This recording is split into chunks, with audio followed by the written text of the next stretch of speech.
नमस्कार दोस्तों, जय श्री कृष्णा, हरे कृष्णा। आइए भगवत गीता के अध्ययन में आगे बढ़ते हैं। और हम अध्याय 2 के 46 श्लोक तक चर्चा कर चुके थे। आज 47वें श्लोक पे हम चर्चा करेंगे।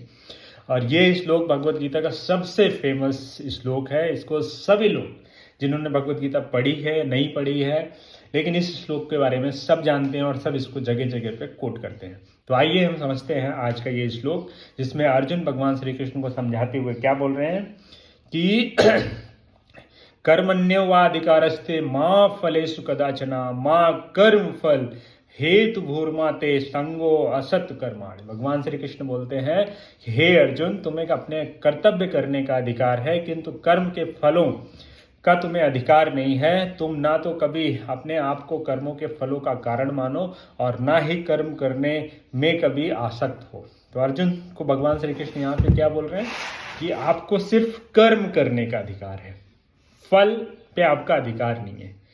लोग इसको गलत समझते हैं कि आपको कर्म करना है, फल के बारे में सोचना नहीं है, फल की इच्छा नहीं रखनी है।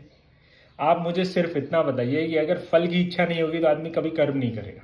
भगवान स्वयं फल की इच्छा से कर्म किए थे।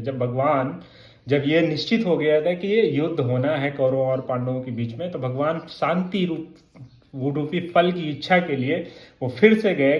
कहाँ पे? हस्तिनापुर।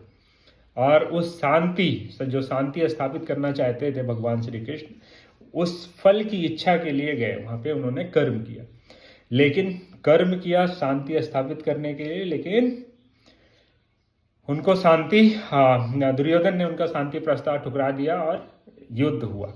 तो कृष्ण स्वयं भी असफल हुए थे शांति का प्रयास करते हुए, कर्म करते हुए, लेकिन उन्होंने अपने आप को फल से आसक्त नहीं किया कि अगर ठीक है, शांति का प्रस्ताव उनका हस्तिनापुर में दुर्योधन ने एक्सेप्ट नहीं किया, तो वो रोष में या बहुत गुस्से में आके वहां पे सबका वध नहीं किया। वो शांति से वापस आ गए और पांडवों को युद्ध की तैयारी करने के लिए बोल दिया और पांडव युद्ध करने लगे।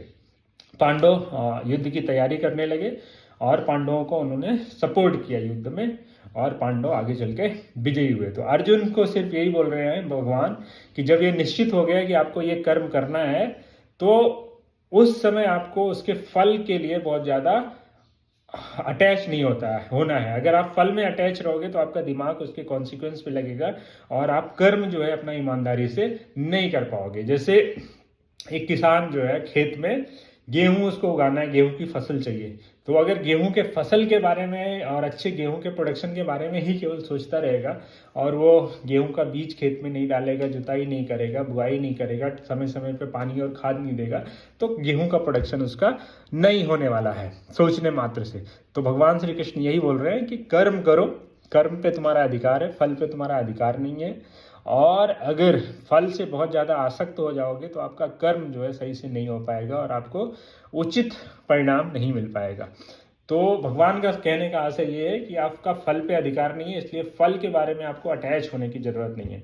आपके हाथ में सिर्फ क्या है कि अर्जुन के हाथ में क्या था कि बाण संधान करना और बाण को छोड़ना। बाण निशाने पे लगेगा, ये अर्जुन के कंट्रोल में नहीं था। भगवान श्री कृष्ण यही बोल रहे हैं कि आप बाण संधान कर सकते हो निशाने पे शत्रु को मारने के लिए, लेकिन उसको लगेगा ही लगेगा या शत्रु उसका प्रतिकार नहीं करेगा या वो वहां तक पहुंच ही जाएगा, ये आपके कंट्रोल में नहीं है। अर्जुन को यही भगवान श्री कृष्ण समझाने की कोशिश कर रहे हैं। जैसे कि आजकल बच्चे कॉम्पिटिटिव एग्जाम की तैयारी करते हैं और अपने आप को फल से इतना आसक्त कर लेते हैं कि उस केस में क्या होता है कि जब उनका रिजल्ट उनकी एक्सपेक्टेशन के हिसाब से नहीं होता है तो फिर अपने आप को वो नुकसान पहुंचाते हैं। तो उनको इस भगवत गीता के इस श्लोक से सीख लेना चाहिए कि कर्म अगर उन्होंने अच्छे से किया है तो फल की चिंता करने की जरूरत नहीं है, फल उनको मिल जाएगा।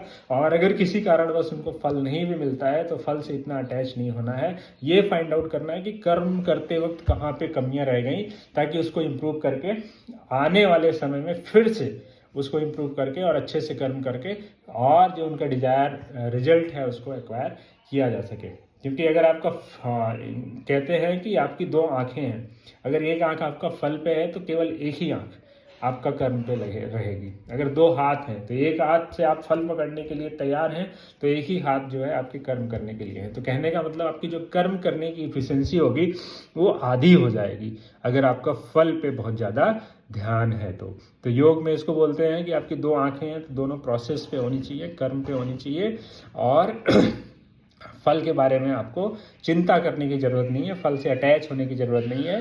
हाँ, आपके दिमाग में ये ज़रूर होना चाहिए कि हमको ये चाहिए, तभी आप अच्छे से कर्म कर पाओगे। तो इच्छा होनी अच्छी बात है, अटैचमेंट नहीं होना है फल से। इच्छा तो आपको करना पड़ेगा, बिना इच्छा किए अगर कोई सिविल सर्विसेज की तैयारी कर रहा है तो आईएएस बनने की इच्छा के बगैर वो तैयारी कर ही नहीं सकता। लेकिन हाँ, उसको अटैचमेंट इतना नहीं होना चाहिए कि अगर हम ये वाला पेपर दिए और इस पेपर में पास हुए, प्रीलिम्स हुआ, मेंस हुआ, फिर इंटरव्यू हुआ और फाइनली हमको जो रैंक चाहिए वो रैंक नहीं मिली, तो फिर हम इतना निराश हो जाए, हताश हो जाए कि अपने साथ कुछ कर ले, या हमारा सिलेक्शन नहीं हुआ तो हम अपने साथ कुछ कर ले। तो कहने का आशय सिर्फ इतना है कि कर्मण्येवाधिकारस्तु मा फलेषु कदाचन। कर्म करो ईमानदारी और 100% एफर्ट्स के साथ, फल की चिंता मत करो, फल आपको मिल ही जाएगा। और फल के साथ बहुत ज़्यादा अटैच भी मत रहो। अगर आपका प्रोसेस बढ़िया से है तो आपको फल के लिए टेंशन लेने की ज़रूरत नहीं है। जैसे हाइड्रोजन और ऑक्सीजन को लिक्विफाई करके अगर आप मिलाओगे तो पानी बनना ही बनना है, वो निश्चित प्रक्रिया है, उसके लिए आपको टेंशन लेने की ज़रूरत नहीं है। बस आपको वो दोनों को मिलाना है। सोडियम और क्लोराइड मिलाओगे तो नमक बनेगा, NaCl बनेगा बनेगा, ये प्रिंसिपल है। तो कर्म अगर अच्छे से करोगे तो फल मिलना आपका ये सिद्धांत है।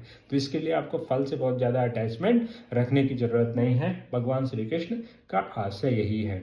तो कर्मण्येवाधिकारस्तु मा फलेषु कदाचन, हमें लगता है कि ये बहुत ही फेमस श्लोक है और इससे हम सभी को सीख मिलती है, और हम इसकी वजह से हम अपने इससे सीख लेके हम अपने अपने क्षेत्र में बढ़िया से काम करेंगे 100% एफर्ट्स के साथ में, और परिणाम जो कुछ भी हो उसको लेके बहुत ज़्यादा हम लोगों को विचलित होने की ज़रूरत नहीं है। धन्यवाद। उम्मीद करता हूँ कि दिवाली के बाद हमने ये जो वीडियो बनाया आप लोगों को पसंद आएगा, और आप लोग भी भगवत गीता पढ़ेंगे और एंजॉय करेंगे, क्योंकि आज के टाइम पे ये ट्रेंड चला है कि कोई भी अपने आप को ज्ञानी और संत बताने की कोशिश करता है। छोटे छोटे बच्चे ये सब करने लगे हैं आजकल। कुछ बच्चों को पब्लिक ट्रोल भी कर रही है। तो ट्रोल करने से अच्छा है कि आप किताब खरीदिए और इसको पढ़िए। कहीं से भी ज्ञान लेने की ज़रूरत नहीं है, आप खुद पढ़िए। और एक एक श्लोक पे मैं चर्चा कर रहा हूँ भगवत गीता के, तो आप मेरा वीडियो भी देख सकते हैं, और नहीं देखना है तो भगवत गीता की किताब लीजिए, पढ़िए और को रिलेट करिए, और आप लोग भी अपना ज्ञान हमसे साझा करिए।